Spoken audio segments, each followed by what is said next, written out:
What is going on, guys? It's Kryptic TMG and I'm back with a brand new video, and this time we're in the M6 around Setup Ricard, and this is actually a setup and track guide video. Didn't manage to set the car up completely how I wanted to, just because of the error on the game at the moment where it seems to crash every time you make too many changes, but I managed to make a few changes and definitely got the car quicker. I'm not too sure what fast lap around this track is at the moment, but yeah, at the moment we're pushing. Should have probably got into the 53s if we had just nailed the lap properly, but we've got a 54.0, which isn't too bad, didn't feel too bad. And yeah, the M6 is pretty nice. I'm yet to try the other cars around Setup Ricard. That's what I'm going to do next. But yeah, the car felt pretty good. And if you're also having the same error with the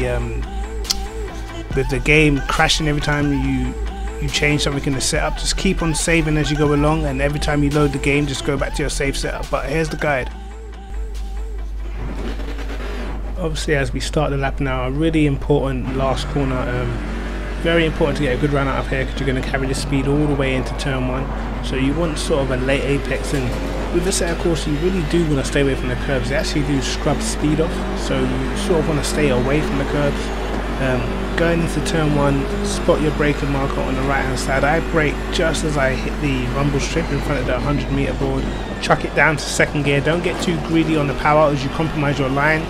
And then what you need to do is make sure you're on the left hand side as you go into this tricky S section, which I go down into third gear and hit second gear as I hit the apex, dab the brakes and try and keep the car right up against the curb so you can really throw it back to the left, and down into first gear so you can get a clear run onto this tricky right hander where you really want to get on the power as quick as possible, because this affects your run down the back straight, which you can lose a lot of time on that curb. If you hit that curb wrong, it really does scrub a lot of speed off going down this straight, and this straight you've got so much time to think how you're going to attack this fast right hander at the end of the straight. Sometimes a bit too much time, and I actually messed it up on this lap. I actually run a bit too wide, and yeah, it wasn't the perfect line. There's a little divot, a little bump on the exit curb as well, which can really unsettle the car. So you see now I chuck it in 5th gear and I just don't manage to keep it hooked up, and then I have to stay off the throttle for longer than I want. But into this double left-hander that really tightens up on the exit, and down into second gear. I could have perhaps kept it in third if I took a better line, but this corner is again where I lost so much time, and I go tight in and I'm just too tight to the corner. I can't get any pace going on the exit, and I lose a good couple of attempts there. So definitely a 53 in the off-in. You want to keep it tight for this penultimate corner. Try and get the car right to the left, down into first gear so you can get a good run on the home straight. And I actually get on the curb there. As I said, the accelerating on the curbs do scrub off speed, but we do manage to get a 54.0. It could have been better, definitely could have been better, but I'll let you watch the replay and I'll be back for the setup.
So unfortunately I couldn't go into as much depth as I wanted to with the setups because the game for some reason keeps on crashing every time you change too many things in the setup. So I was getting quite frustrated, but I did manage to hang on to a few changes. Obviously we put the camber down to get more straight line speed, and I think before we were down the back straight we were only getting about 171 at times, and I managed to get up to 175 and made a few changes. I'm sure I used the aggressive setup as a base,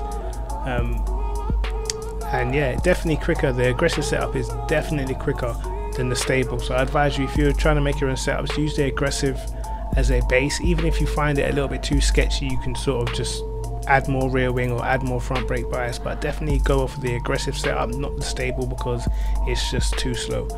You can see on the aero we've put the wing right down, so we're literally running the least amount of wing bar one. So yeah, it seemed to work. You can sort of adjust the rest of the car to make sure you can still get into corners and stuff, and it seemed to work for me. So yeah, hopefully you guys like this setup. There's not many setups out for a Setup Corsa, or not many people willing to share, but don't worry man, I got your back. I got your back. You know what I mean? I'm always sharing the setups, man, ain't no problem. But yeah, Kryptic TMG, like and subscribe, hit the notification bell to catch my videos first, and peace.